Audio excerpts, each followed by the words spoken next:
Hello students, welcome to ICS Mahesh PU College Dharwad. In today's session, we are going to discuss a KCET model question paper on reduced syllabus. Okay, so without wasting our time, so let us start with the questions.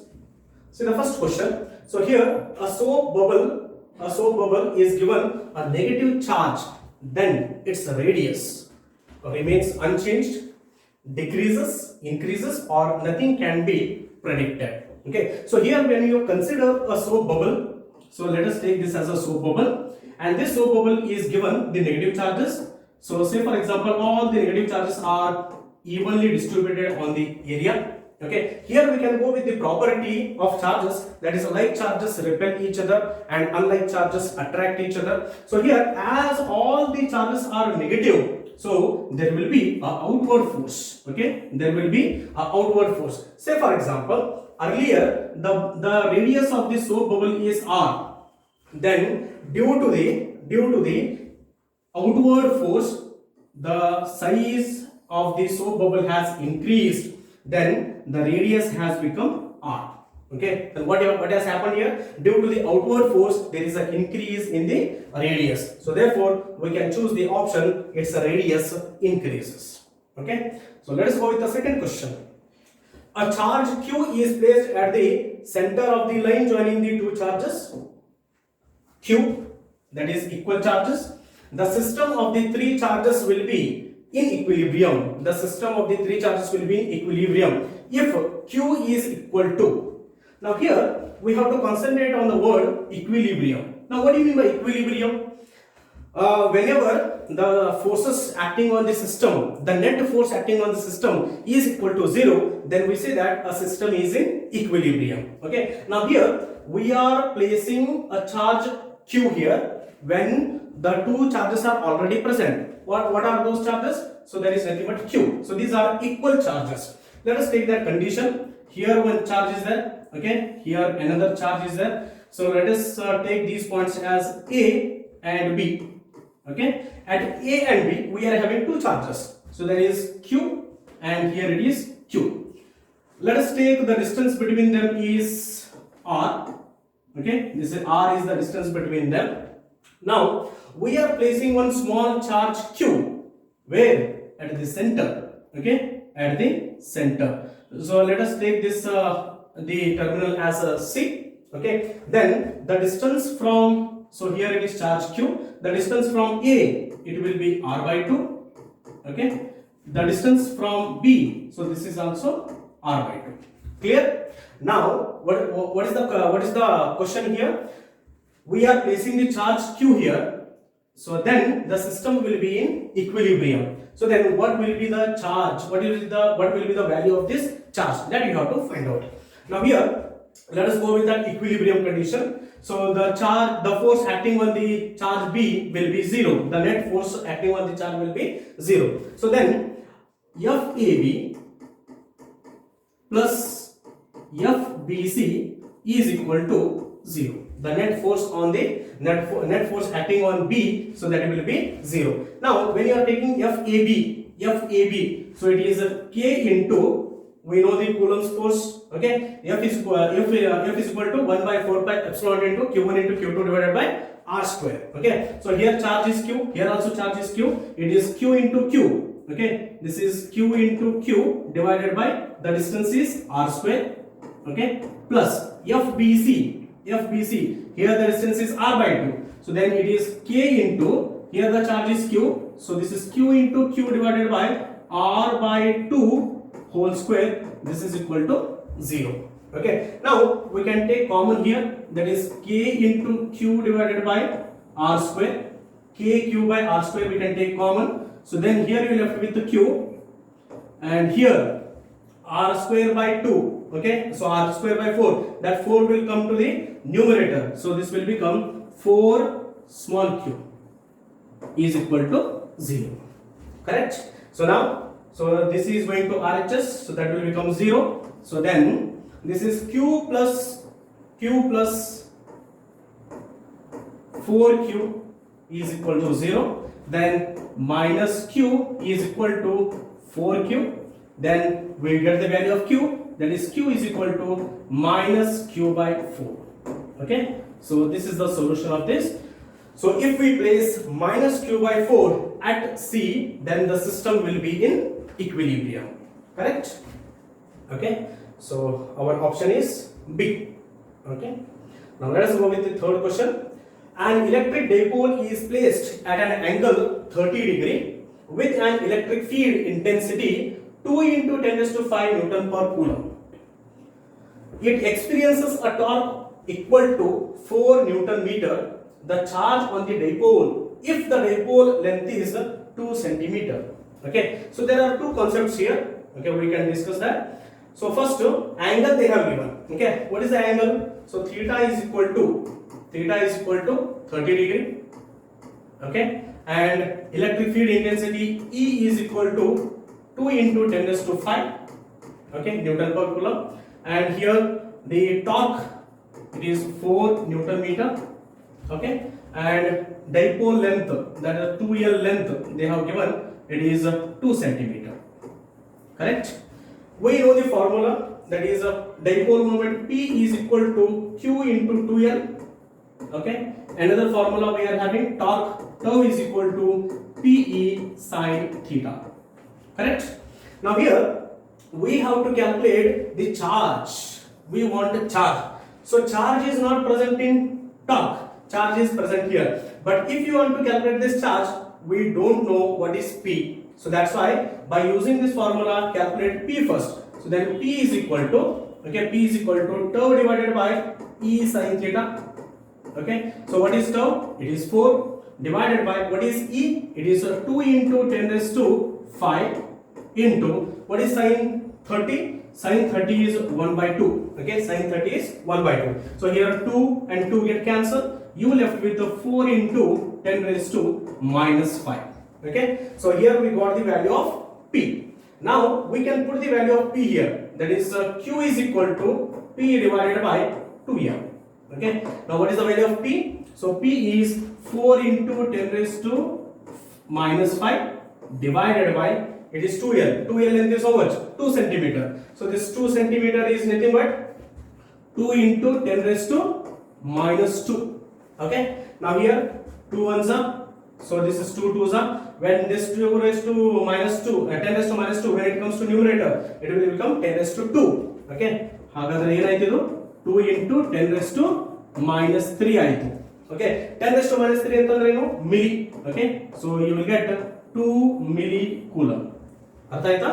Answer ನಿಮಗೆ ಸಿಗ್ತಾ? This will be 2 milli coulomb. So this is the solution for this question. Okay, so you are getting 2 milli coulomb. Now let us go with the next question. The total electric flux through a cube when a charge 8q is placed at one of the corner of the cube. Okay, andre ನಿಮ್ಮ ಹತ್ರ ಒಂದು cube ಇದೆ. Okay, you are having one cube. Okay, ಈ ತರ ನಿಮ್ಮ ಹತ್ರ ಒಂದು cube ಇದೆ. ಕರೆಕ್ಟ್? ಈ ಕ್ಯೂಬಿಗೆ ಯಾವುದೋ ಒಂದು ಕಾರ್ನರ್ಗೆ, ಓಕೆ, ಸೊ ಯಾವುದೋ ಒಂದು ಕಾರ್ನರ್ಗೆ, ಸೊ ನಿಮಗೆ ಸೇ ಫಾರ್ ಎಕ್ಸಾಂಪಲ್ ಈ ಕಾರ್ನರ್ಗೆ, ಓಕೆ, ಇಲ್ಲಿ ಒಂದು ಎಷ್ಟು ಏನು ಚಾರ್ಜ್ ಪ್ಲೇಸ್ ಮಾಡಿದ್ದಾರೆ? This is 8q. ಹಾಗಾದ್ರೆ what is the total electric flux through a cube ಅಂತ ಕೇಳ್ತಾ ಇದ್ದಾರೆ. ಕರೆಕ್ಟಾ? So you people have already learned the Gauss law. Okay, ನಿಮಗೆ ಗೊತ್ತಿದೆ. So according to Gauss law, phi is equal to q divided by epsilon naught. ಕರೆಕ್ಟಾ? ಆದ್ರೆ ಈಗ q ಅಂತ ನೀವು ಏನು ತಗೊಳ್ತೀರಲ್ಲ, that q should be enclosed. ಅಂದ್ರೆ ಎಲ್ಲಿಂದನೂ ನಿಮಗೆ ಕಾಣಿಸಬಾರದು. it has to be closed by the Gaussian surface. ಕರೆಕ್ಟಾ? ಸೊ ಹಾಗಾದ್ರೆ ಈಗ ಈ ಚಾರ್ಜ್ ನಿಮಗೆ ಕ್ಲೋಸ್ ಆಗಬೇಕು ಅಂತಂದ್ರೆ ಎಷ್ಟು ಕ್ಯೂಬ್ಸ್ ಅನ್ನ ನೀವು ಅದಕ್ಕೆ ಆಡ್ ಮಾಡಬೇಕು? ಇಲ್ಲಿ ನೋಡ್ರಿ, ಈಗ ನೀವು ಇಲ್ಲಿಂದ ನೋಡ್ತಾ ಇದ್ದೀರಿ. Okay, so if you stand here, yes you can see that charge. ಹಾಗಾದ್ರೆ ಇಲ್ಲಿಂದ ಏನಾಗಬೇಕು? ಅದು ಕ್ಲೋಸ್ ಆಗಬೇಕು. ಮತ್ತೊಂದು ಕ್ಯೂಬ್ ಇಲ್ಲಿ ಪ್ಲೇಸ್ ಮಾಡ್ರಿ. ಇಲ್ಲಿಂದ ನೀವು ಚೆಕ್ ಮಾಡಿದಾಗ ಎಸ್ ನಿಮಗೆ ಕಾಣಿಸ್ತಾ ಇದೆ. ಹಾಗಾದ್ರೆ ಇಲ್ಲಿ ಒಂದು ಕ್ಯೂಬ್ ಪ್ಲೇಸ್ ಮಾಡ್ರಿ. ಓಕೆ, ಇಲ್ಲಿಂದ ನೋಡಿದಾಗ ಓಕೆ ಇಲ್ಲಿಂದ ನಿಮಗೆ ಕಾಣಿಸ್ತಾ ಇದೆ. ಸೊ ಹಾಗಾದ್ರೆ ಇಲ್ಲಿಂದ ಪ್ಲೇಸ್ ಮಾಡ್ರಿ. ಸೊ ಬ್ಯಾಕ್ ಗ್ರೌಂಡ್ ದಲ್ಲಿ in the background you have placed 4 cubes, 4 cubes ಅನ್ನು ಆಲ್ರೆಡಿ ನೀವು ಪ್ಲೇಸ್ ಮಾಡಿದ್ರಿ. ಬಟ್ ಇಲ್ಲಿಂದ ನೀವು ಫ್ರಂಟ್ ದಿಂದ ನೋಡಿದಾಗ ಮತ್ತೆ ನಿಮಗೆ ಅದು ಚಾರ್ಜ್ ಕಾಣಿಸ್ತಾ ಇದೆ, ಇಟ್ ಇಸ್ ನಾಟ್ ಕ್ಲೋಸ್ಡ್. ಹಾಗಾದ್ರೆ ಏನ್ ಮಾಡಬೇಕು, ಮತ್ತೆ ಈ ತರ 4 ಕ್ಯೂಬ್ಸ್ ಅನ್ನು ಅದಕ್ಕೆ ಆಡ್ ಮಾಡಬೇಕು. ಈಗ ಯು ಜಸ್ಟ್ ಇಮ್ಯಾಜಿನ್, ಓಕೆ ನೀವು ಇಮ್ಯಾಜಿನ್ ಮಾಡ್ಕೊಂಡ್ರೆ ಈಗ ಎಕ್ಸಾಕ್ಟ್ಲಿ ಆ ಚಾರ್ಜ್ ಎಲ್ಲಿದೆ ಅಂತಂದ್ರೆ ಒಂದು ಸ್ಮಾಲ್ ನೀವು ಒಂದು ಕ್ಯೂಬ್ ತಗೊಂಡ್ರಿ ಅಂತಂದ್ರೆ, ಓಕೆ ಇಫ್ ಯು ಟೇಕ್ ಒಂದು small cube here, then where is that charge is present after adding so here 3 and outward 4, so the charge is present at the center ಅಂತಂದ್ರೆ total 4 + 4 8 cubes ಸೇರಿ ಒಂದು cube ಅಂತ ಹೇಳಿ consider ಮಾಡ್ಕೊಳ್ರಿ.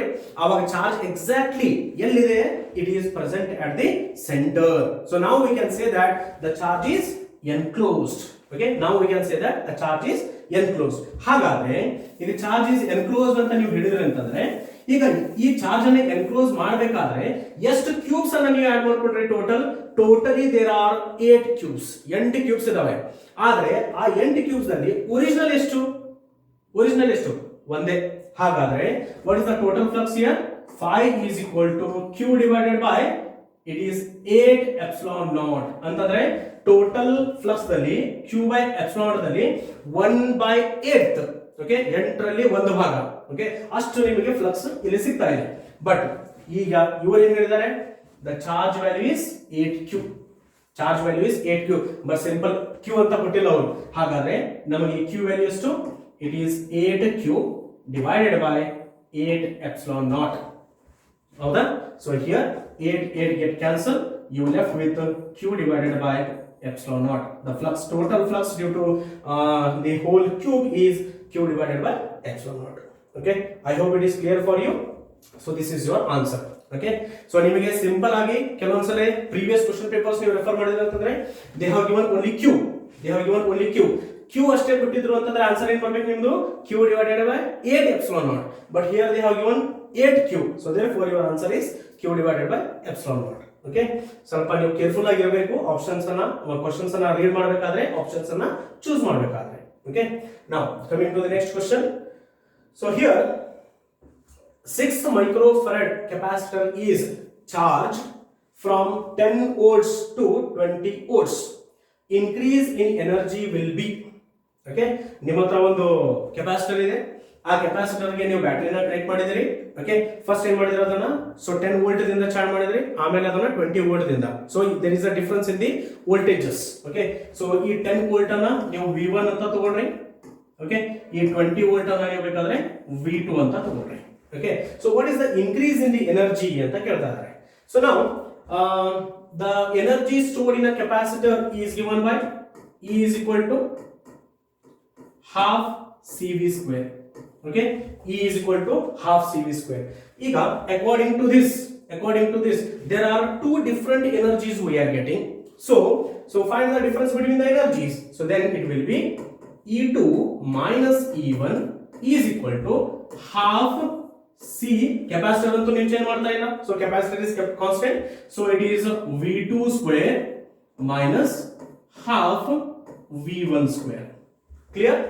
Okay, ಹಾಗಾದ್ರೆ common ಏನಿದೆ ಎರಡರಲ್ಲೂ, so it is C into V1 square. Okay, ಇಬ್ಬರದರಲ್ಲೂ ಕಾಮನ್ ಏನಿದೆ, half C. Okay, ಇಲ್ಲಿ ನೋಡಿ ನಿಮಗೆ V2 square minus V1 square ಉಳಿತು, ಕರೆಕ್ಟಾ? ಹಾಗಾದ್ರೆ it is half C into, okay, into, so V2 square, so this is a 400 minus 100 ಆಯ್ತು. ಯಾಕಂದ್ರೆ so V2 ಏನಿದೆ, V2 is 20, V1 is 10, so 20 square 400, 10 square 100 ಆಯ್ತು. ಅಂದ್ರೆ ಉಳಿತೆ ನಿಮಗೆ, ಸೊ ಈಗ ಹಾಫ್ C ವ್ಯಾಲ್ಯೂ ಎಷ್ಟಪ್ಪ, 6 ಮೈಕ್ರೋಫರಡ್ ಅಂತ ಹೇಳ್ತಾರೆ. ಮೈಕ್ರೋ ಅಂತಂದ್ರೆ 10⁻⁻6, so it is 6 into 10⁻⁻6 into ಇಲ್ಲಿ ಎಷ್ಟು ಉಳಿತು, ಇದು 300, ಕರೆಕ್ಟಾ? So it is 2 ones, so this is 2 3s. Okay, ನಿಮಗೆ ಎಷ್ಟು ಬಂತಿದ್ದು, 900 into 10⁻⁻6 ಬಂತು. ಓಕೆ, ಹಾಗಾದ್ರೆ ಸೊ 900 into 10⁻⁻6 ಅಂತಂದ್ರೆ you can choose the option, okay, this one, 9 into 10⁻⁻4 joules. So this is the increase in the energy. Okay, clear? So this is your answer. Okay, I hope it is clear for you. Okay. Let us go with the second question. Now, 8 drops of mercury of equal radii possessing equal charges combine to form, okay, a big drop. Then the capacitance of bigger drop compared to each individual small drops is. Okay, this is pretty interesting question. Okay, ಮಸ್ತ್ ಬಹಳ ಚಲೋ question ಇದು. ಇದರಲ್ಲಿ ಏನಿದೆ ಅಂತಂದ್ರೆ concept, ನಿಮ್ಮ ಹತ್ರ ಇದರಲ್ಲಿ ಮರ್ಕ್ಯೂರಿ ಡ್ರಾಪ್ಸ್ ಇದಾವೆ. ಎಷ್ಟು ಡ್ರಾಪ್ಸ್ ಇದಾವೆ? 8. 1 2 3 4 5 6 7 8. ಆಯ್ತಾ? 8 ಡ್ರಾಪ್ಸ್ ಅದಾವೆ ನಿಮ್ಮ ಹತ್ರ. Okay, you are having total 8 drops.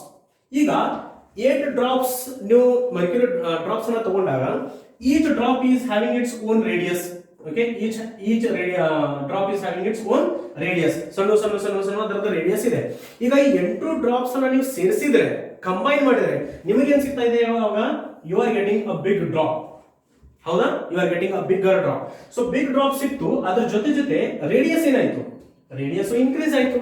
But ಇಲ್ಲಿ ಬಬಲ್ಸ್ ಎಷ್ಟಿದಾವೆ? ಒಂದೇ. ಓಕೆ, ಬಬಲ್ ಎಷ್ಟಿದಾವೆ? ಒಂದೇ. ಈ ಕ್ವಶನ್ ನೀವು ಏನ್ ಮಾಡಬಹುದು ಅಂತಂದ್ರೆ, you can compare the volume of the bigger drop as well as the smaller drops. Antandre here the volume of one big drop is equal to 8 times of volumes of the smaller drops. ಆ ತರ ನೀವು compare ಮಾಡಿ ನೀವು calculate ಮಾಡಬಹುದು. But ಅದಕ್ಕಿಂತ better ನಾನು ನಿಮಗೆ ಒಂದು ಶಾರ್ಟ್ಕಟ್ ಫಾರ್ಮುಲಾ ಹೇಳ್ತೀನಿ. ಇದನ್ನ ಹೆಂಗ್ ಮಾಡಬಹುದು ಅಂತಂದ್ರೆ, ಈಗ ನಿಮಗೆ ಏನು ಕ್ಯಾಲ್ಕುಲೇಟ್ ಮಾಡೋದಿದೆ? ಕೆಪಾಸಿಟನ್ಸ್ ಕ್ಯಾಲ್ಕುಲೇಟ್ ಮಾಡೋದಿದೆ. Okay, you want to calculate the capacitance. So then the formula is C dash change in the capacitance is equal to n raised to, okay, n raised to 1 by 3 into initial capacitance. Okay, ಈಗ n ಅಂತಂದ್ರೆ ಏನಿದೆ? where n is equal to number of ಏನಂತ ಕೊಟ್ಟಿದ್ದಾರೆ ಅವರು? Drops. Okay, number of mercury drops. ಕರೆಕ್ಟಾ? ಈಗ ನೋಡ್ರಿ, it is very interesting. So C dash is equal to n ಅಂದ್ರೆ ಎಷ್ಟಪ್ಪ? ಎಷ್ಟು ಕೊಟ್ಟಿದ್ದಾರೆ ಅವರು? 8 ಡ್ರಾಪ್ಸ್ ಅಂತ ಹೇಳಿದ್ದಾರೆ. ಕರೆಕ್ಟಾ? So it is 8 in raised to 1 by 3 into C. ಕರೆಕ್ಟಾ? ಈಗ ಈ 8 ಅನ್ನು ನಾವು ಹೇಗೆ ಬರೆಯಬಹುದು?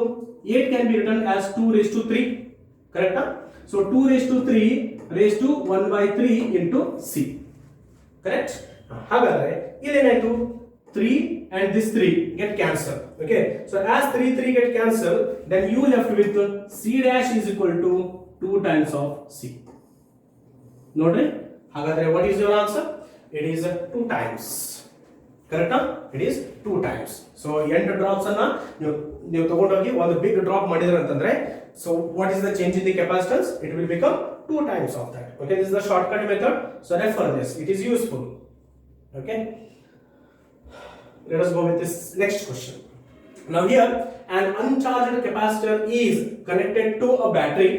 On charging the capacitor, okay, ನಿಮ್ಮ ಹತ್ರ ಒಂದು ಅನ್ಚಾರ್ಜ್ಡ್ ಕೆಪಾಸಿಟರ್ ಇದೆ. ಓಕೆ, ಅಂದ್ರೆ ಅದರಲ್ಲಿ ಯಾವುದೇ ತರದ್ದು ಸ್ಟೋರ್ಡ್ ಎನರ್ಜಿ ಇಲ್ಲ. ಓಕೆ, ಆ ತರ ಒಂದು ಕೆಪಾಸಿಟರ್ ಅನ್ನ ನೀವು ಏನ್ ಮಾಡ್ತಾ ಇದ್ರಿ? ನೀವು ಚಾರ್ಜ್ ಮಾಡ್ತಾ ಇದ್ರಿ. Okay, an uncharged capacitor is connected to a battery. So ಅವಾಗ ಏನಾಗ್ತದೆ?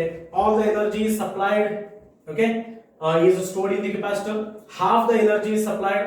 Okay, so the energy stored depends on the capacity of the capacitor. The energy stored depends upon the time for which the capacitor is charged. Okay, ನಾವು ಇದನ್ನ ಸ್ವಲ್ಪ understand ಮಾಡ್ಕೊಳ್ಳೋಣ. ಈಗ ನಿಮ್ಮ ಹತ್ರ ಒಂದು ಬ್ಯಾಟರಿ ಇದೆ.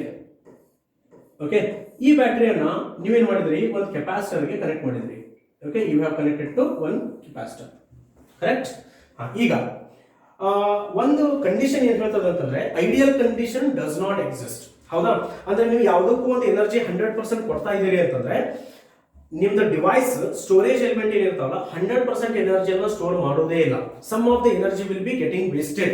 ಸೊ ಹಾಗಾಗಿ ಈ ಫಸ್ಟ್ ಆಪ್ಷನ್ ನಿಮ್ದು ಬರೋದೇ ಇಲ್ಲ.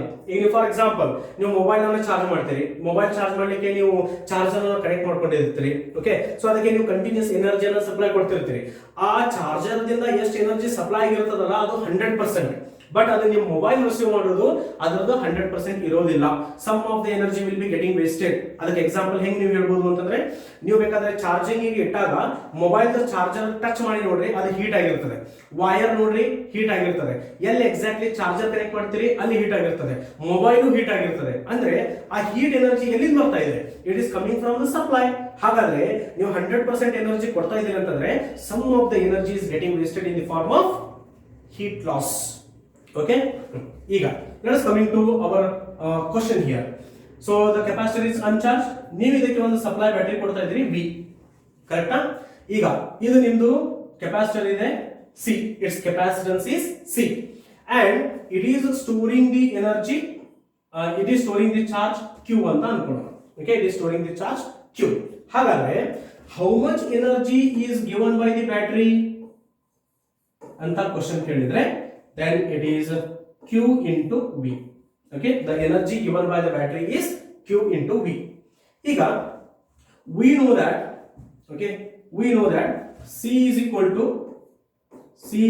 to Q by V. Okay, C is equal to Q by V.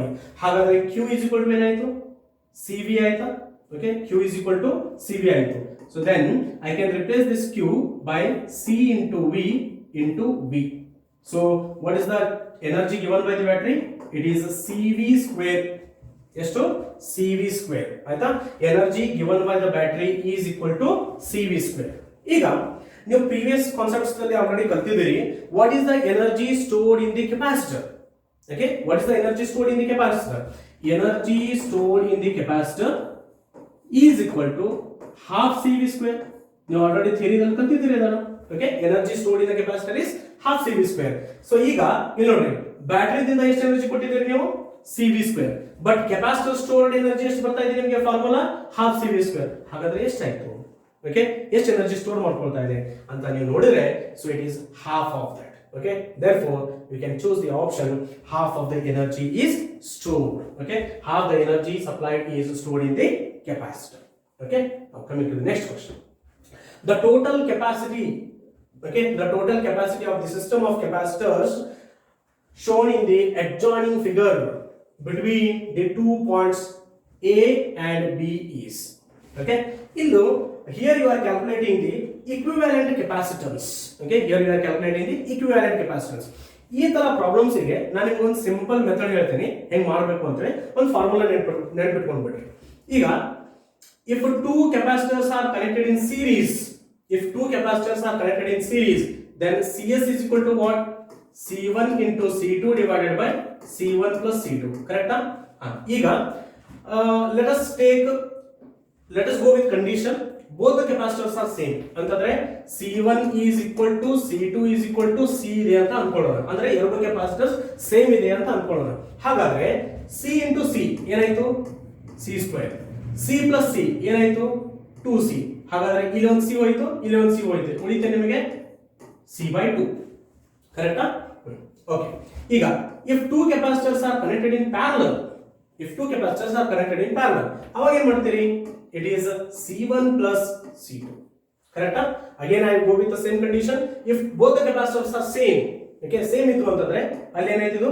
C plus C 2C ಆಯ್ತು. ಕರೆಕ್ಟಾ? ಈಗ ನೀವು ಒಂದು ಸಿಂಪಲ್ ಅನಾಲಜಿ ದಿಂದ ಹೋಗ್ರಿ. ಏನಂತಂದ್ರೆ ಎರಡು ಸೇಮ್ ಕೆಪಾಸಿಟರ್ಸ್ ಸೀರೀಸ್ ನಲ್ಲಿ ಕನೆಕ್ಟ್ ಆದವು ಅಂತಂದ್ರೆ ಅದರದ್ದು ಈಕ್ವಿವೆಲೆಂಟ್ ಕೆಪಾಸಿಟನ್ಸ್ ಏನಾಗ್ತದೆ? ಹಾಫ್ ಆಗ್ತದೆ. ಅಂದ್ರೆ ಇದು 4 ಇತ್ತು ಅಂತಂದ್ರೆ ಇದು 2 ಆಗ್ತದೆ, ಇದು 6 ಇತ್ತು ಅಂತಂದ್ರೆ ಇದು 3 ಆಗ್ತದೆ. ಒಂದು ಸಿಂಪಲ್ ಅನಾಲಜಿ. ಇನ್ನೊಂದು, if two equal capacitors are connected in parallel, ಅಂದ್ರೆ ಈಕ್ವಿವೆಲೆಂಟ್ ಕೆಪಾಸಿಟನ್ಸ್ ಏನಾಗ್ತದೆ? ಡಬಲ್ ಆಗ್ತದೆ. ಅಂತಂದ್ರೆ 2 ಟೈಮ್ಸ್ ಆಗ್ತದೆ. ಓಕೆ, ಇಲ್ಲಿ C1 C2 ವ್ಯಾಲ್ಯೂ ನಿಮಗೆ 2 ಮೈಕ್ರೋಫರಾಡ್ ಇತ್ತು ಅಂತಂದ್ರೆ ನಿಮ್ದು ಡಬಲ್ ಆಗಿ 4 ಮೈಕ್ರೋಫರಾಡ್ ಆಗ್ತದೆ. ಓಕೆ, ಇದು ಒಂದು ಸಿಂಪಲ್ ಅನಾಲಜಿ. ಈ ಒಂದು ಅನಾಲಜಿಯನ್ನ ಇಲ್ಲಿ ಯುಟಿಲೈಸ್ ಮಾಡ್ಕೊಡ್ರಿ. ಈಗ ನೋಡ್ರಿ, ಈಗ ನಿಮಗೆ ಏನು ಮಾಡೋದಿದೆ? You have to calculate the equivalent capacitance in between A and B. Clear?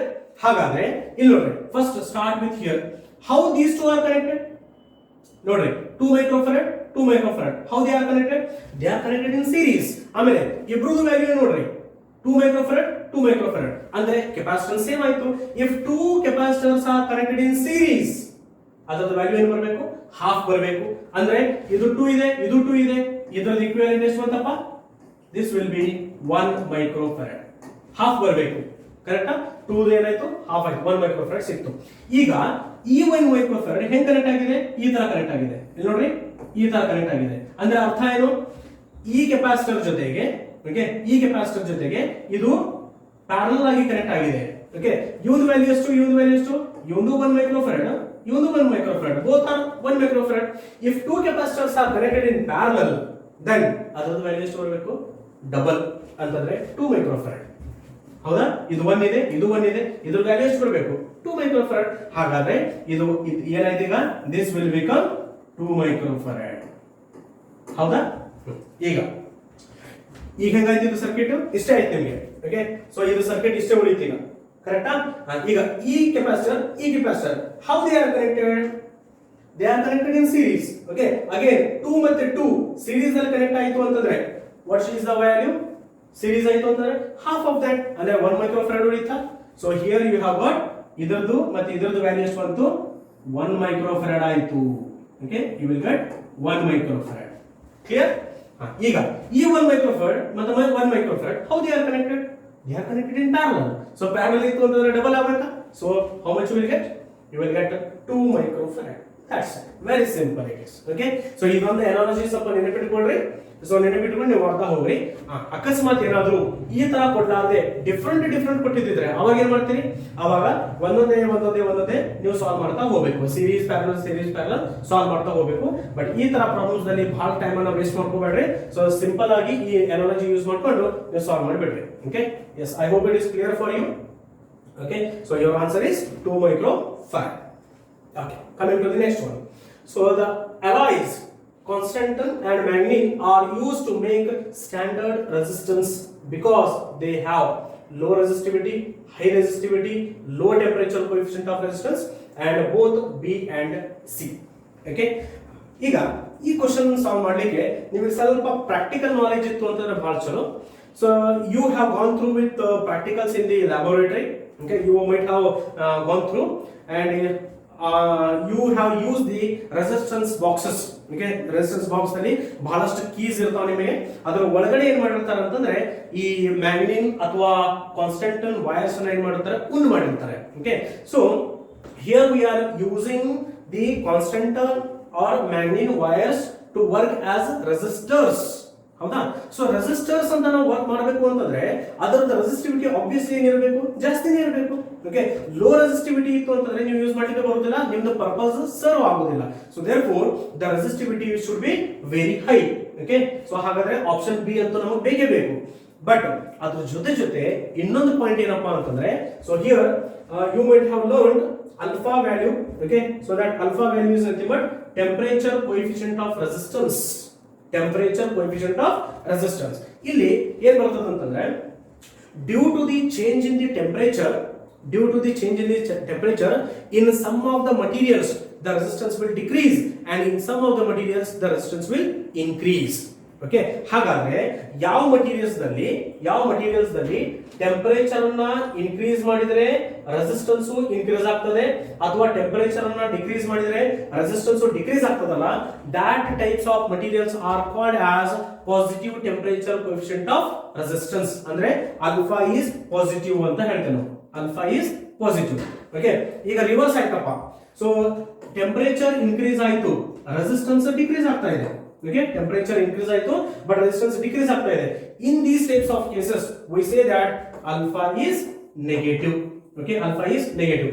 ಈಗ ಆ ರೆಸಿಸ್ಟೆನ್ಸ್ ಬಾಕ್ಸಸ್ ಅನ್ನ ನೀವು ಲ್ಯಾಬ್ ದಲ್ಲಿ ಯೂಸ್ ಮಾಡ್ತಾ ಇದ್ದೀರಿ. Okay, you are using in lab, but ಈಗ ಅಟ್ಮಾಸ್ಫಿಯರಿಕ್ ಟೆಂಪರೇಚರ್ ಹೆಚ್ಚಿಗೆ ಆಯ್ತು ಅಥವಾ ಕಡಿಮೆ ಆಯ್ತು ಅಂತಂದ್ರೆ ನಿಮ್ದು ರೆಸಿಸ್ಟೆನ್ಸ್ ಬಾಕ್ಸಸ್ ದಲ್ಲಿ ರೆಸಿಸ್ಟೆನ್ಸ್ ಏನಾದರೂ ವೇರಿಯೇಷನ್ ಆಗ್ಬಿಡ್ತು ಅಂತಂದ್ರೆ ಅದರ ಪರ್ಪಸ್ ಸರ್ವ್ ಆಗುವುದೇ ಇಲ್ಲ. ಅರ್ಥ ಆಯ್ತಾ? ಹಾಗಾದ್ರೆ ಏನಾಗಬೇಕು? ಟೆಂಪರೇಚರ್ ವೇರಿಯೇಷನ್ ಆದ್ರೂ ನಿಮ್ದು ಈ ಮಟೀರಿಯಲ್ ನಲ್ಲಿ ರೆಸಿಸ್ಟೆನ್ಸ್ ವೇರಿಯೇಷನ್ ಆಗಬಾರದು ಅಂತಂದ್ರೆ ಕಂಡೀಷನ್ ಏನು? They should have a low temperature coefficient of resistance. So that's why you have to choose both B and C. Clear? Now coming to the next question. A 50 volt battery, okay, a 50 volt battery is connected across a 10 ohm resistor. Okay, the current is 4.5 ampere. The internal resistance of the battery is. Very simple question.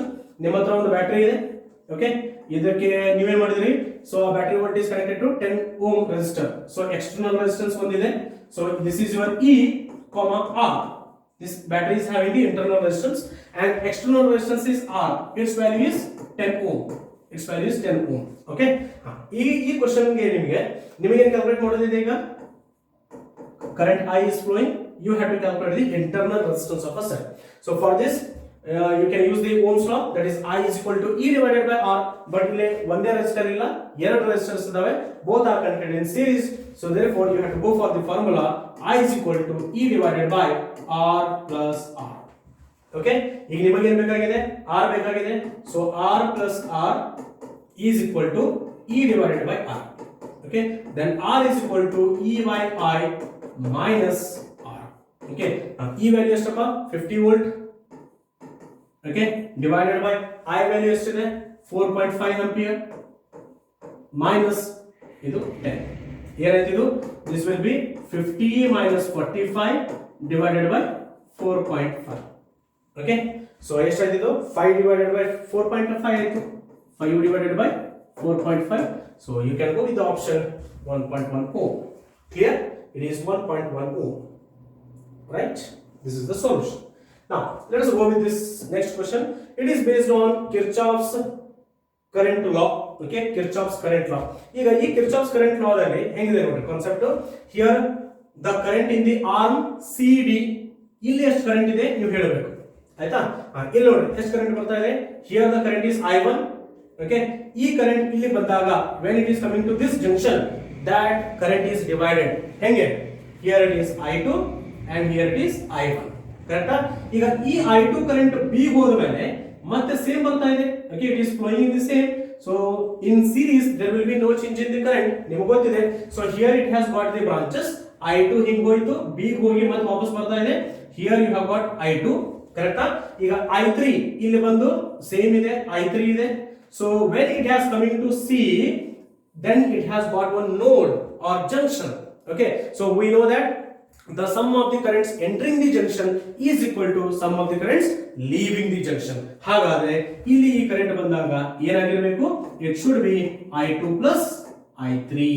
It should be I2 plus I3. So you can go with this formula. Okay, so this is your answer. Very simple question it is. Correct? You have to use KCL.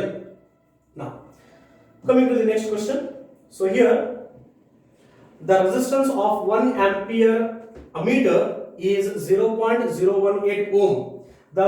To convert it into 10 ampere ammeter, the shunt resistance required will be, okay, you have to calculate the shunt resistance, means you have to calculate the parallel resistance. So here you go with the formula, S is equal to Ig into G divided by I minus Ig. Correct? So here Ig is how much they have given, it is 1 ampere. Okay, so this is 1 ampere into G is how much, 0.018 ohm divided by I minus Ig. I is how much, it is 10 ampere, so this is 10 minus 1.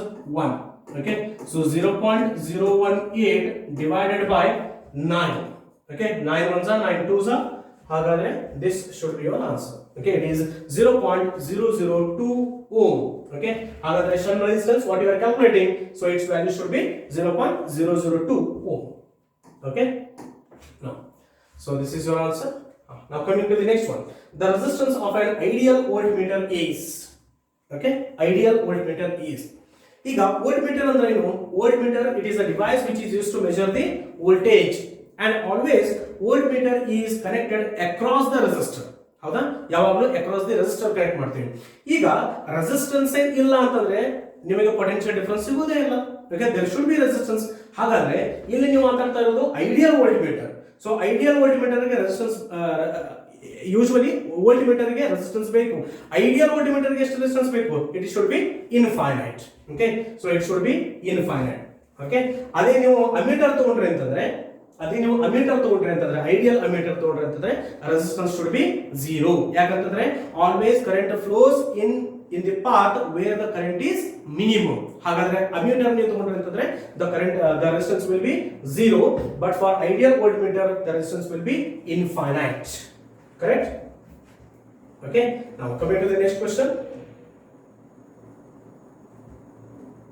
Okay, now here, if the strength of the magnetic field produced 10 centimeter away from an infinitely long straight conductor is 10 raised to minus 5 Weber per meter square, the value of the current flowing in the conductor is, okay, now current calculate ಮಾಡಬೇಕು. So here you can use the formula B is equal to mu naught by 4 pi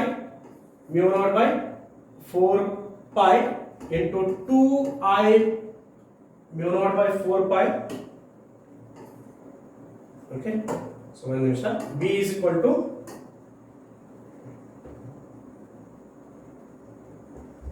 B is equal to mu naught by 4 pi into 2I by R. Okay, so you can go with this formula. So this is the formula should be used here. ಆಯ್ತಾ, ಈಗ ನೋಡ್ರಿ ನಿಮಗೆ ಏನು ಕೊಟ್ಟಿದ್ದಾರೆ, ಅವರು B value ಕೊಟ್ಟಿದ್ದಾರೆ. Okay, ಮತ್ತೆ infinitely long straight wire ಅಂತ ಹೇಳಿದ್ದಾರೆ. Current I you have to calculate. Okay, you have to calculate the R, and here they have given the value of R centimeter. Okay, yes to 10 centimeter. Now you need I here. ಈಗ mu naught by 4 pi ಅಂತಂದ್ರೆ ಏನು, 10 raised to minus 7. Okay, so write that value 10 raised to minus 7 into 2I by R. ಆಯ್ತಾ, ನಿಮಗೆ ಏನು ಬೇಕಾಗಿದೆ I, you need I. So I is equal to ಏನಾಯ್ತು, B into R. Okay, B into R divided by 10 raised to minus 7 into 2. Correct? B value is what? B is 10 raised to minus 5. Okay, into R value is to 10 centimeter. ಅಂತಂದ್ರೆ 10 raised to 10 centimeter, 10 into 10 raised to minus 2 ಆಯಿತು, divided by 10 raised to minus 7 into 2 ಆಯಿತು. Correct? So here 2 ones are 2 5s are. Okay, ಹೌದಾ? ಈಗ 10 raised to minus 7 ಮೇಲ್ ಬಂತು ಅಂತಂದ್ರೆ 10 raised to plus 7 ಆಯಿತು, ಅಂದ್ರೆ 10 raised to 2 ಆಯಿತು. So 10 raised to 2 ಮತ್ತೆ ಈಗ 10 raised to minus 2 ಎಲ್ಲ ಕ್ಯಾನ್ಸಲ್ ಆಯಿತು. Okay, all will get cancel. ಹಾಗಾದ್ರೆ ಉಳಿತು ನಿಮಗೆ you will have to use only 5. ಹೌದಾ, 5. So ಹಾಗಾದ್ರೆ option 5 ampere. Clear? So this is your answer. So you can go with the 5 ampere. Correct? Now coming to the next problem. An alpha particle and a proton travel with the same velocity in a magnetic field perpendicular to the direction of their velocities. Find the ratio of the radii of their circular path. Okay, ಈಗ ಇಲ್ಲಿ ನಿಮಗೆ ಅಲ್ಫಾನು ಇದೆ ಮತ್ತೆ proton ಇದೆ, ಎರಡು ಏನಾಗ್ತಾ ಇದಾವೆ, circular ಪಾಥದಲ್ಲಿ move ಆಗ್ತಾ ಇದಾವೆ. ಸೊ ನಿಮಗೆ ಏನು ಕ್ಯಾಲ್ಕುಲೇಟ್ ಮಾಡೋದಿದೆ, find the ratio of their radii. Find the ratio of their radii in the circular path. Okay, ಇದಕ್ಕೆ ಯಾವ ಫಾರ್ಮುಲಾ ಯೂಸ್ ಮಾಡ್ತೀರಿ? So we can go with R is equal to mv divided by qb. Okay, we can go with this. So ಈಗ as the alpha particle and proton are moving in the circular path, ಇಲ್ಲಿ ಏನೇನು constant ಇರ್ತದೆ, ಒಂದು v constant ಇರ್ತದೆ, ಆಮೇಲೆ b constant ಇರ್ತದೆ. Okay, so v and b both are constant. So we are interested in m and q. Okay, ಹಾಗಾದ್ರೆ ಏನಾಯ್ತು, r alpha by r proton, ಅಂದ್ರೆ radius of the alpha particle and radius of the proton, this is equal to mass of the alpha particle divided by mass of the proton into, ಇದನ್ನ numerator ತಗೊಳ್ರಿ, ಆವಾಗ charge of the proton divided by charge of the alpha particle. ಕರೆಕ್ಟಾ? ಈಗ ನಮಗೊಂದು concept ಗೊತ್ತಿದೆ, ಏನಂತಂದ್ರೆ mass of the alpha particle is equal to 4 times of the mass of the proton. ಕರೆಕ್ಟಾ? ಮತ್ತೆ charge of the alpha particle is equal to 2 times of the charge of the proton. ಕರೆಕ್ಟಾ? ಈಗ ಇದನ್ನ substitute ಮಾಡ್ಕೊಳ್ರಿ. Okay, if you substitute here, so then mass of alpha, okay, ಎಷ್ಟು, 4 times of mass of proton divided by mp. Okay, ಮತ್ತೆ so here if you take charge of proton, it is as it is qp. Okay, divided by, okay, so mass of proton, okay, mass of proton, so ಇದು charge of alpha, so ಎಷ್ಟು, 2 times of qp. Okay, ಈಗ ಇಲ್ಲಿ ಏನೇನು cancel ಮಾಡ್ತೀರಿ ನೀವು, So here mp and mp get cancelled, mass of proton, charge of proton get cancelled. ಇಲ್ಲಿ 2 ones are, so this is 2 2s are, ಉಳಿತೆ ನಿಮಗೆ 2:1. Clear? So you can choose this option 2:1. ಅರ್ಥ ಆಯ್ತಾ? Shall I go to the next question? Yes. Now, coming to the next question.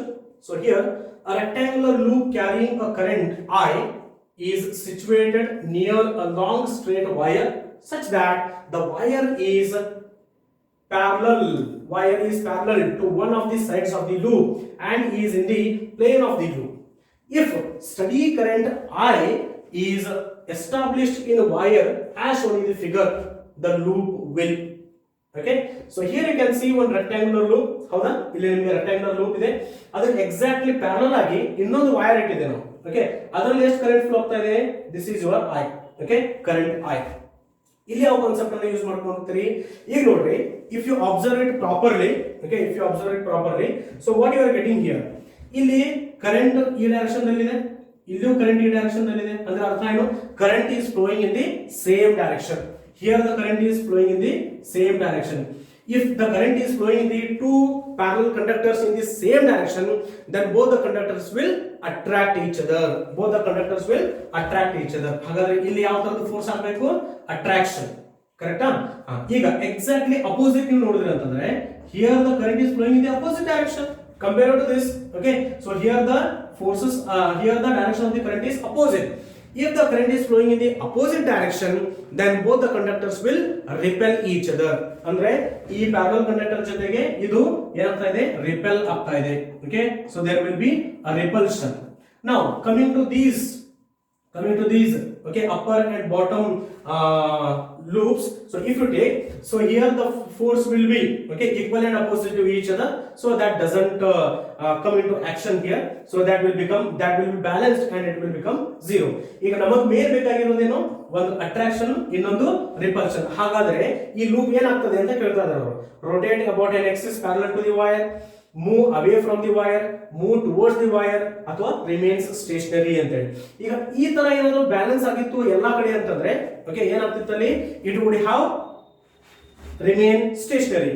Okay, but ಇಲ್ಲಿ problem ಏನಾಗಿದೆ ಅಂತಂದ್ರೆ, the distance here, let us take this as r, and here the distance is r dash. Okay, so if you see the distance from the conductor, r dash is greater than r. Okay, and we already know that as the distance increases, the force goes on decreases. Okay, it is inversely proportional. Okay, f is inversely proportional to r square. Okay, therefore this effect, repulsive effect, will be lesser compared to the attraction. Okay, so attraction force will be more, therefore it will move towards the wire. Okay, it will move towards the wire. Okay, so that is our final answer. Let us go with the next one. Yes, now here a charged particle enters a magnetic field H with its initial velocity making an angle of 45 degree with H. Okay, the path of the particle will be. So this is very beautiful cases or concepts I can say. So ನೀವು charge particle ಅನ್ನ magnetic field ಅಲ್ಲಿ along the magnetic field ಬಿಡ್ತೀರಿ, perpendicular ಆಗಿ ಬಿಡ್ತೀರಿ, ಮತ್ತೆ ನಾನ್ standard angle ಆಗಿ ಬಿಡ್ತೀರಿ. ಅವಾಗ ಮೂರು ಕೇಸಸ್ ದಲ್ಲೂ ಅದರ ಪಾತ್ ಬೇರೆ ಬೇರೆ ಇರ್ತದೆ. Okay, so here you will use the formula F is equal to QVB. Okay, Lorentz force, it is F is equal to QVB sin theta. ಕರೆಕ್ಟಾ? ಈಗ ಇಲ್ಲಿ ಏನಾಗಿದೆ? Here the charged particle enters a magnetic field H with its initial velocity making an angle of what? 45 degree. Okay, so here magnetic field already there. So this is the magnetic field. So the charged particle is going with by making an angle of 45 degree. ಆಯ್ತಾ? ಹಾಗಾದ್ರೆ ಇದು ಏನಾಯ್ತು? V ಆಯ್ತು. This is your V. Correct? Now if you resolve this vector, then we are getting two rectangular components. So that is nothing but V cos theta, andre V cos 45 degree. Okay, and here it will be V sin 45. Correct?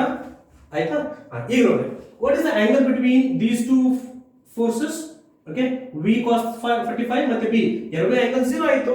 ಹಾಗಾದ್ರೆ ಇಲ್ಲಿ ಏನಾಯ್ತು, V B sin theta sin 0 ಆಯ್ತು. sin 0 is 0 means there will be no force acting on the horizontal component.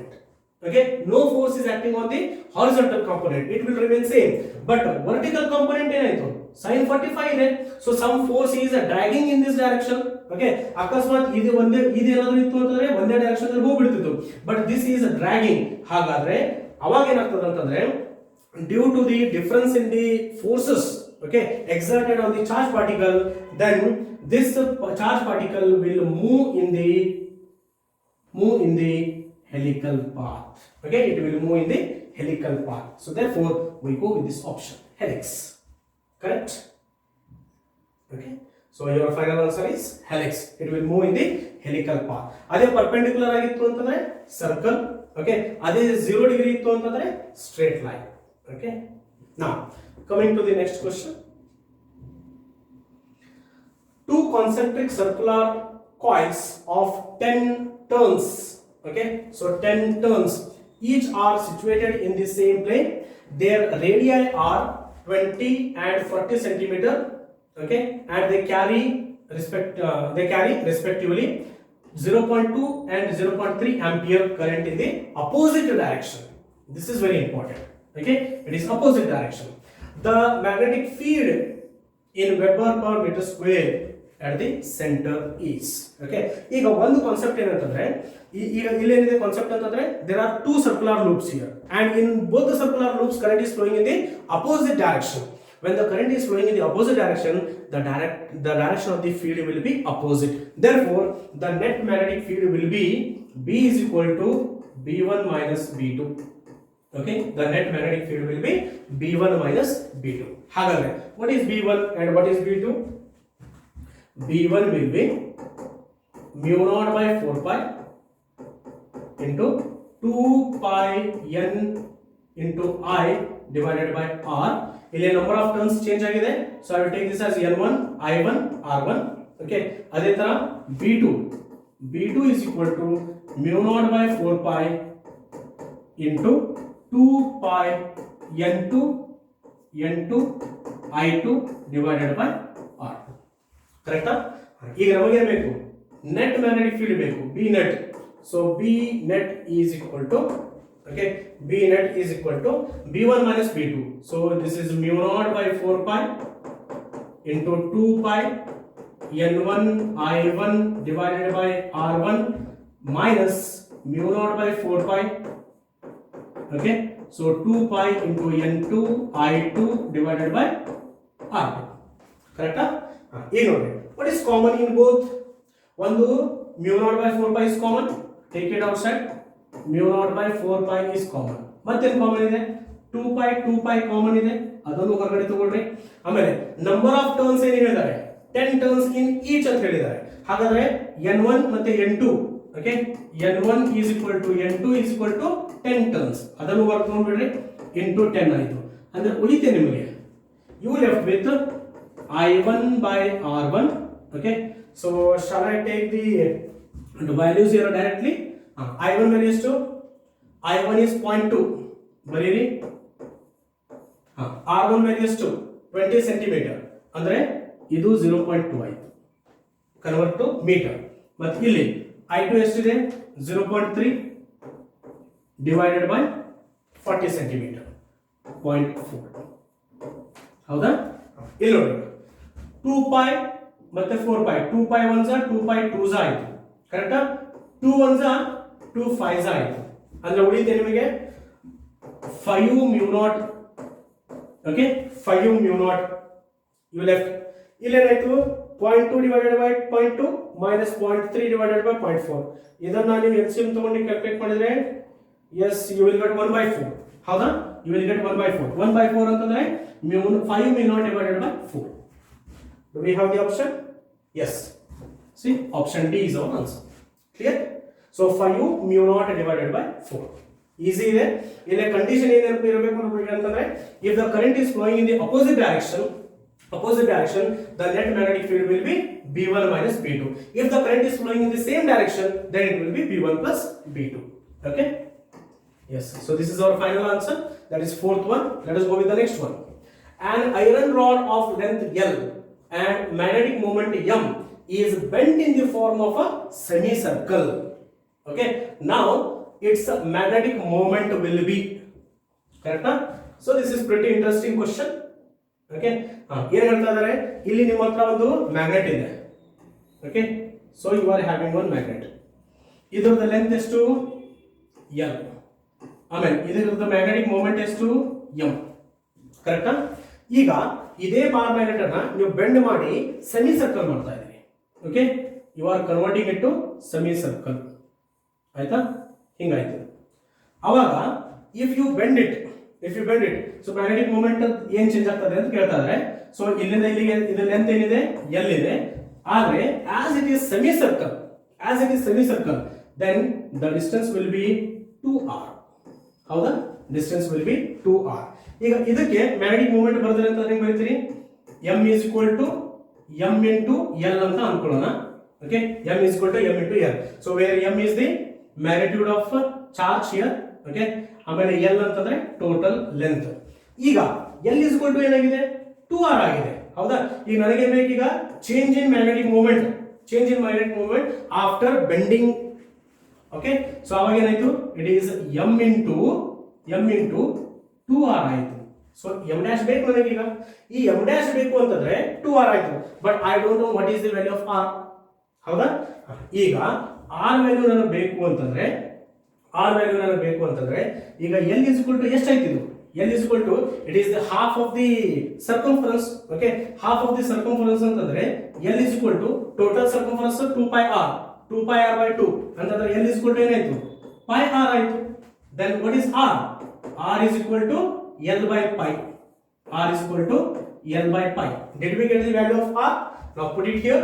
Then m dash is equal to m into, okay, 2 into L by pi. Correct? ಈಗ here what do you mean by m into L? ನೋಡ್ರಿ, m into L ಅಂತಂದ್ರೆ ಏನು? It is m, it is initial magnetic moment. So ಏನಾಯ್ತು? If you replace this m into L by m, then it is 2m by pi.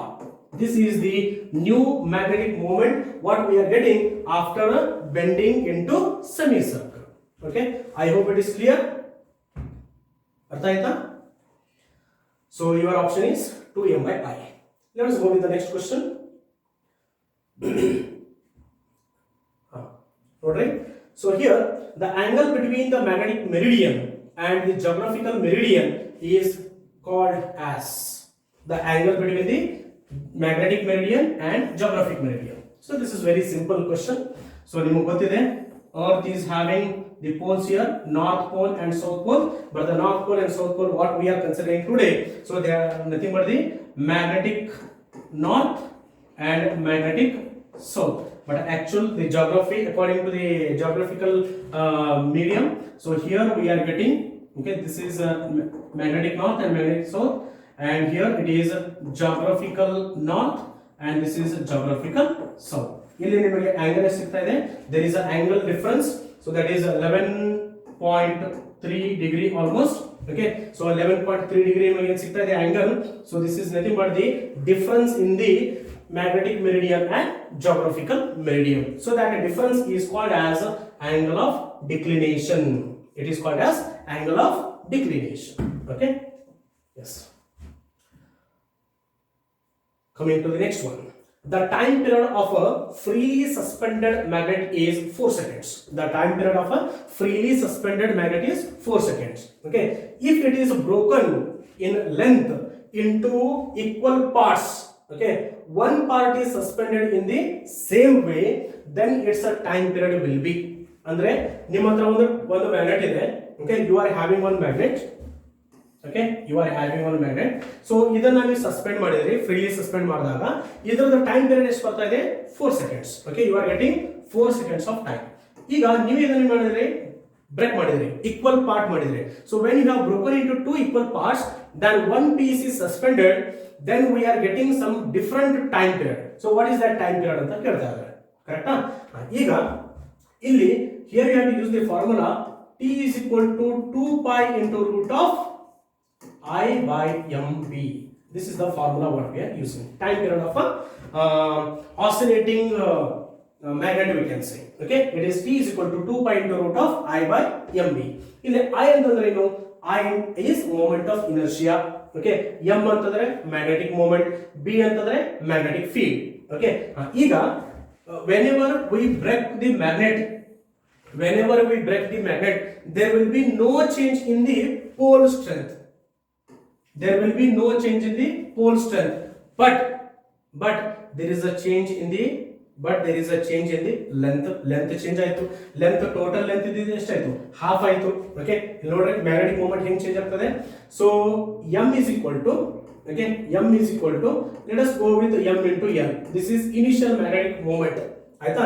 ಈಗ m dash is equal to there will be no change in the pole strength, so it is as it is m. But ನೀವು total bar magnet ಅನ್ನು cut ಮಾಡಿದಾಗ length ಏನಾಯ್ತು? Half ಆಯ್ತು. So it will be L/2. ಕರೆಕ್ಟಾ? ಈಗ m into l ಅಂತಂದ್ರೆ ಏನು? It is m. ಹಾಗಾದ್ರೆ ಮ್ಯಾಗ್ನೆಟಿಕ್ ಮೂಮೆಂಟ್ ಏನಾಯ್ತು? ಹಾಫ್ ಆಯ್ತು. I hope you got this. ಒಂದು ನಮಗೆ ಗೊತ್ತಾಯ್ತು. ಅಂದ್ರೆ by cutting the magnet there is a change in the magnetic dipole moment, that is m/2. ಕರೆಕ್ಟಾ?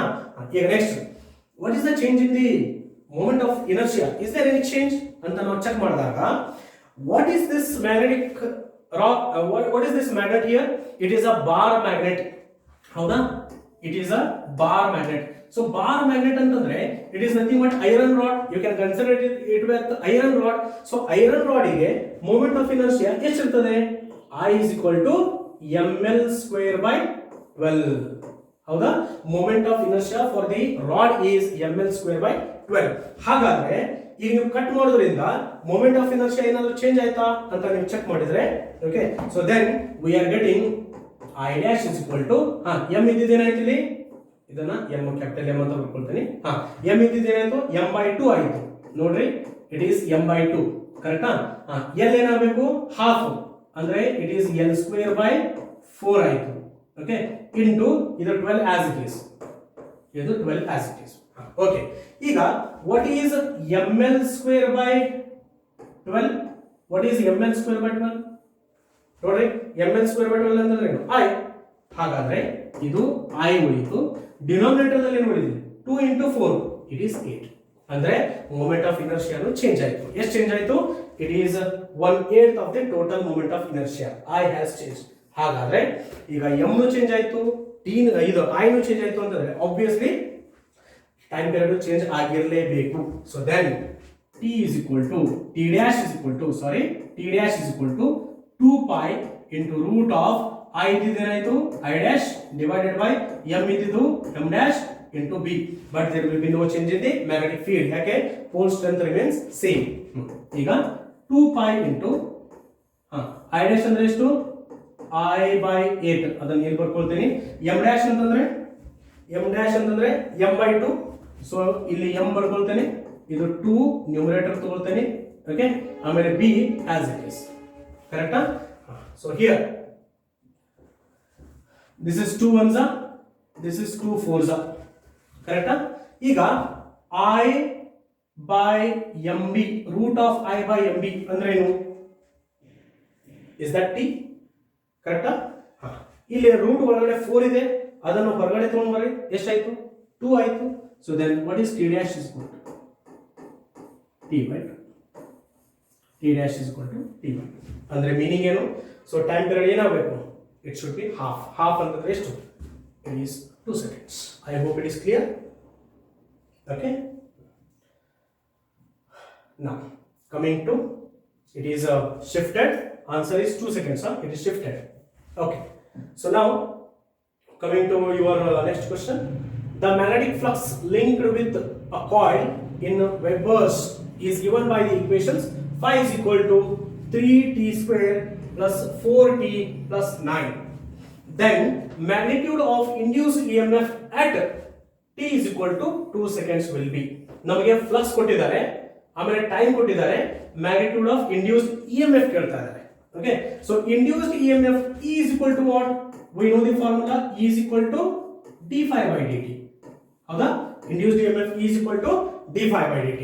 as it is d phi by dt, it is d by dt of phi ಅಂದ್ರೆ ಏನಪ್ಪ 3t square plus 4t plus 9 ಕರೆಕ್ಟಾ ಇದನ್ನ differentiate ಮಾಡ್ರಿ you will get e is equal to 3 2 is 6, it is 6t plus with respect to t it is a 4 and here it is a constant, it will become 0 correct ಈಗ at t is equal to 2 seconds, so then e is equal to 6 into 2 plus 4 ಹೌದಾ ಎಷ್ಟಾಯಿತು this is a 12 plus 4 you will get 60 joules correct yes this should be your answer okay this is very simple ಈ ತರ questions ಬಂದು ಅಂತಂದ್ರೆ ಅದನ್ನ differentiate ಮಾಡ್ರಿ t value ಅನ್ನು put up ಮಾಡ್ರಿ you will get the answer okay so it is 16 volts now coming to the next one eddy currents are produced when ಯಾವಾಗ eddy currents produce ಆಗ್ತವೆ eddy currents are called as whirling currents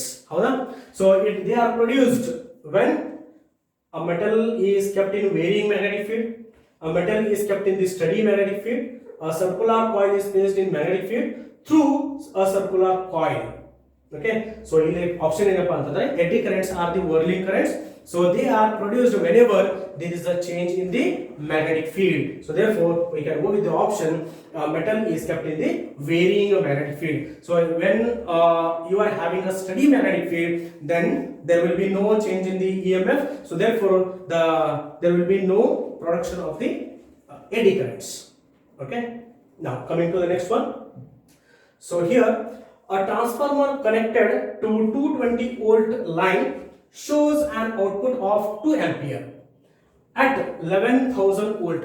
The efficiency is 100%. The current drawn from the line is okay. So this is related to transformer. You know, right? A transformer connected to 220 volt. ಅಂತಂದ್ರೆ ಇದೇನಿದು this is VP primary voltage. ಎಷ್ಟು 220 volt. Okay. Line shows an output of 2 ampere. ಅಂತಂದ್ರೆ ಇದು output current IS that is 2 ampere. ಹೌದಾ at 11,000 volts ಅಂತಂದ್ರೆ ಇದು VS ಆಯಿತು it is 11,000 volts ಹೌದಾ so efficiency is given eta is equal to 100% so current drawn from the line is they are asking you to calculate IP ಈಗ ನಿಮಗೆ efficiency 100% ಇದೆ ಅಂತ problem ಇಲ್ಲ you can go with the relation VS IS okay so VP IP is equal to VS IS ಹೌದಾ ಅಂದ್ರೆ primary voltage primary current is equal to secondary voltage secondary current ನಿಮಗೆ ಏನು ಬೇಕಾಗಿದೆ ಪ್ರೈಮರಿ ಕರೆಂಟ್ ಬೇಕಾಗಿದೆ so therefore IP is equal to VS into IS divided by VP okay VS is to 11,000 volts okay IS is to 2 ampere okay divided by VP is to 220 okay this is 220 so here 2 ones are 2 11s are okay so you are getting 100 ampere howda so you will get 100 ampere okay this is very easy problem yes coming to the next one 25 question number 25 a long solenoid has 1000 turns when a current of 4 ampere flows through it the magnetic flux linked with each turns of the solenoid is 4 into 10 raised to minus 3 Weber. The self inductance of the solenoid is okay. So self inductance ಕೇಳ್ತಾ ಇದ್ದಾರೆ. So self inductance is N is equal to 5 into N divided by I. Very simple problem. Okay. ಈಗ self inductance they are asking 5 ಕೊಟ್ಟಿದ್ದಾರೆ N ಕೊಟ್ಟಿದ್ದಾರೆ N is 1000 okay and 4 ampere of current is flowing so 5 is equal to what 4 into 10 raised to minus 3 into 1000 divided by what is the value of I current is 4 ampere howda this is 4 ampere 4 ones are okay 10 raised to minus 3 ಮತ್ತೆ E3 get cancel you left with 1 Henry yes this should be your answer correct I hope it is clear for you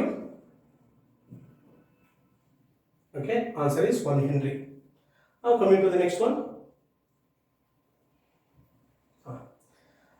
which of the following combinations should be selected for better tuning of an LCR circuit, okay, used for communication. So this is very important circuit, LCR circuit, okay, series LCR circuit. In all the communicating devices it is used, okay. So it is used for the tuning purpose. So TV dallu irtade, amele radio dallu irtade. Radio dalli ನೀವು frequency ಅನ್ನು change ಮಾಡ್ತಿರ್ತೀರಿ, channel ಅನ್ನು change ಮಾಡ್ಲಿಕ್ಕೆ. So ಅದು ಏನು ಮಾಡ್ತಾ ಇದ್ದೀರಿ ನೀವು, actually you are tuning it. Tuning ಅಂತಂದ್ರೆ ಏನು, you are fixing or you are setting the resonating frequency. Okay, ಈಗ that tuning quality of the radio depends on the quality factor. Okay, it depends on the Q value, that is quality factor. Okay, it depends on the quality factor. So ಈಗ ಈ ಒಂದು data ಮೇಲೆ quality factor ನ ಬೇರೆ ಬೇರೆ ಫಾರ್ಮುಲಾದಿಂದ use ಮಾಡ್ತಾರೆ, check ಮಾಡ್ತೀರಿ ಅಥವಾ ಕ್ಯಾಲ್ಕುಲೇಟ್ ಮಾಡ್ತೀರಿ. There are almost around 3 to 4 formula are there so to calculate the quality factor. But ಈಗ your given data ದಿಂದ, okay, so according to this given data we can go with the formula Q is equal to 1 by R into root of L by C. correct? It is root of L by C. ಈಗ ನೋಡಿ, ಇದನ್ನ direct ಆಗಿ ನೀವು ನೋಡಿದ್ರೆ ಅಂತಂದ್ರೆ, so see you can calculate this, okay, by putting all these values. ನೋಡಿ, R value ಕೊಟ್ಟಿದ್ದಾರೆ, L value ಕೊಟ್ಟಿದ್ದಾರೆ, C value ಕೊಟ್ಟಿದ್ದಾರೆ, ನೀವು ಮೂರು ಚೆಕ್ ಮಾಡ್ಕೊಳ್ಳಿ. larger the Q value, more will be the selectivity. Okay, ಅಂದ್ರೆ ಒಂದು ಚಲೋ ಒಂದು communicating device ಇರಬೇಕು ಅಂತಂದ್ರೆ, if you are saying that it is a good quality communicating device, then it must have higher quality factor. Okay, Q value ಇರಬೇಕು, ಜಾಸ್ತಿ ಇರಬೇಕು. ನಾನು ಸ್ವಲ್ಪ ಇಲ್ಲಿ ಶಾರ್ಟ್ಕಟ್ ಆಗಿ ನಿಮಗೆ ಹೇಳ್ಕೊಡ್ತೇನೆ. ಈಗ ನೋಡ್ರಿ, Q is directly proportional to L. ಹೌದಾ? larger the L, larger will be the Q value. ಕರೆಕ್ಟಾ? ಆಮೇಲೆ Q is inversely proportional to C. ಅಂತಂದ್ರೆ smaller the C, larger will be the Q value. ಕರೆಕ್ಟಾ? Q is directly proportional to L and Q is inversely proportional to C. So ಈ ಒಂದು data analysis ಮೇಲೆ ನಾವು ಹೋದೆ ಅಂತಂದ್ರೆ ಸ್ವಲ್ಪ check ಮಾಡ್ಕೊಳ್ರಿ, ಯಾವ ಆಪ್ಷನ್ ನಲ್ಲಿ ನಿಮಗೆ L ವ್ಯಾಲ್ಯೂ ಮ್ಯಾಕ್ಸಿಮಮ್ ಇದೆ ಅಂತ ನೀವು ಚೆಕ್ ಮಾಡಿದಾಗ 1.5, 2.5, 3.5, 1.5, 3.5 ಇಲ್ಲಿ ಮ್ಯಾಕ್ಸಿಮಮ್ ಇದೆಯಾ? Okay, L is maximum, Q is maximum. ಕರೆಕ್ಟಾ? ನೆಕ್ಸ್ಟ್ C ಏನಾಗಬೇಕು? ಕಡಿಮೆ ಇರಬೇಕು, ಅಂದ್ರೆ Q ಜಾಸ್ತಿ ಇರ್ತದೆ. C ಎಲ್ಲಿ ಕಡಿಮೆ ಇದೆ ನೋಡ್ರಿ, 35, 45, 30, 45 ಇಲ್ಲಿ ಕಡಿಮೆ ಇದೆಯಾ? ನಮಗೆ ಎರಡು ಕಂಡೀಷನ್ಸ್ ನಮಗೆ ಸ್ಯಾಟಿಸ್ಫೈ ಆಯ್ತು. So L is more and C is less, then there should be, you can go with this formula. ಆಮೇಲೆ R value, okay, R value ನೋಡ್ರಿ, this is also inversely proportional. Okay, so ಹಾಗಾದ್ರೆ 20, 25, 15, 25, this is also less, you can go with this formula. Okay, ಈ ತರ ನಿಮಗೆ analysis ಮಾಡ್ಲಿಕ್ಕೆ ಅವಕಾಶ ಇತ್ತು ಅಂತಂದ್ರೆ ಮಾಡ್ಕೊಳ್ರಿ, ಇಲ್ಲಪ್ಪ ಅಂತಂದ್ರೆ again you have to calculate 4 Q values for each options. Okay, ಇದಕ್ಕೂ ಚೆಕ್ ಮಾಡ್ಕೊಳ್ರಿ, so check for all, you will get the same option.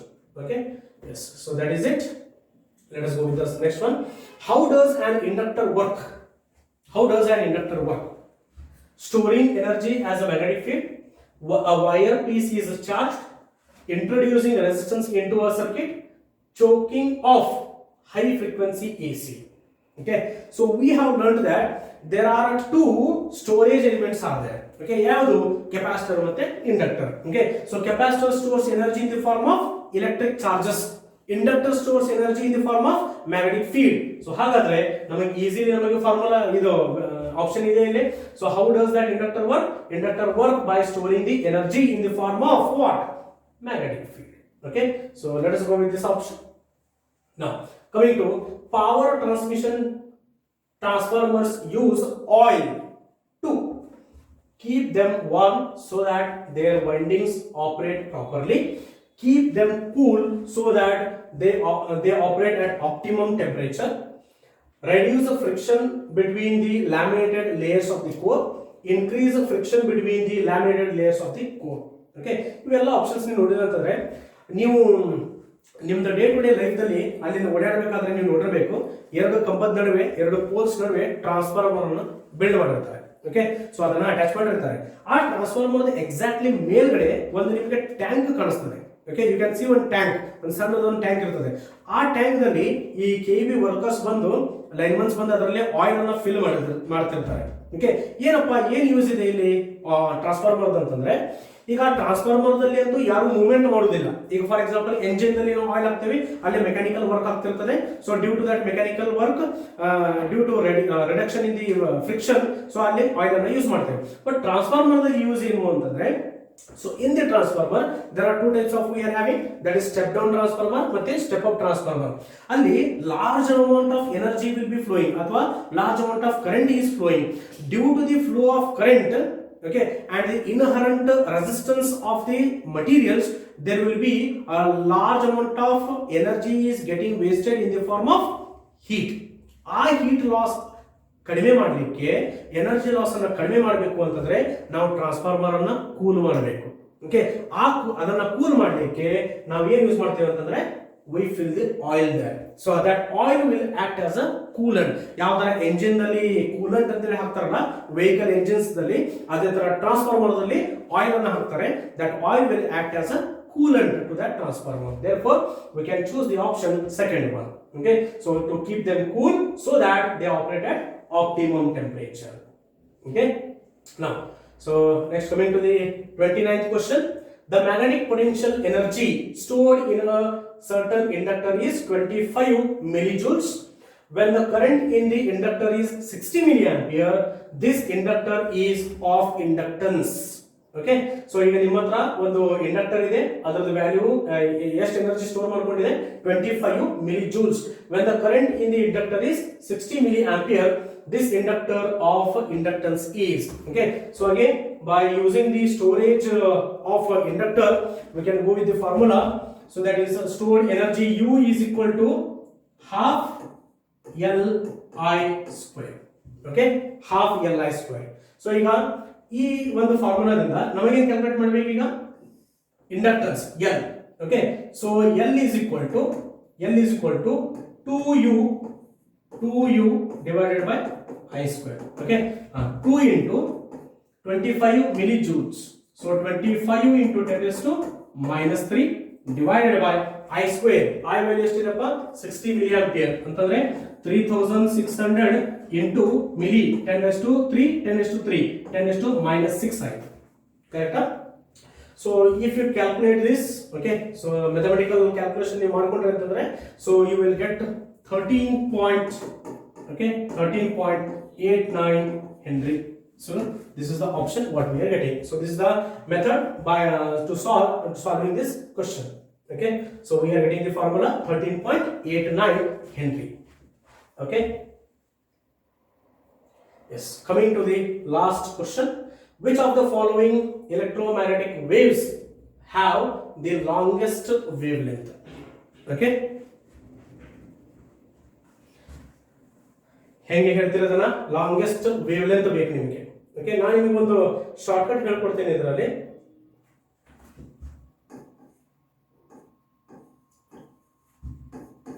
I am very good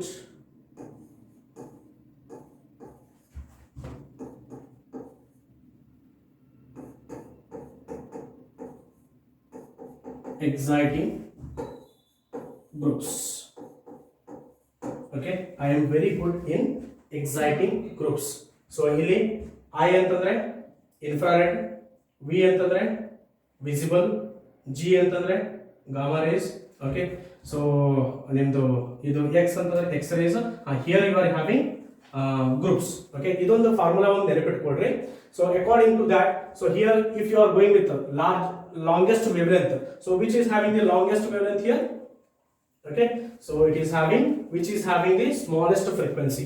So longest wavelength is, okay, longest wavelength is radio waves. Okay, longest wavelength is radio waves. So this is the this is part 1 discussion of physics KCET model question paper. Okay, so thank you all of you. I wish you all the best for the coming examination. So prepare well, and this is you are having one good opportunity to score because you are working on the reduced syllabus. Okay, so thank you all of you.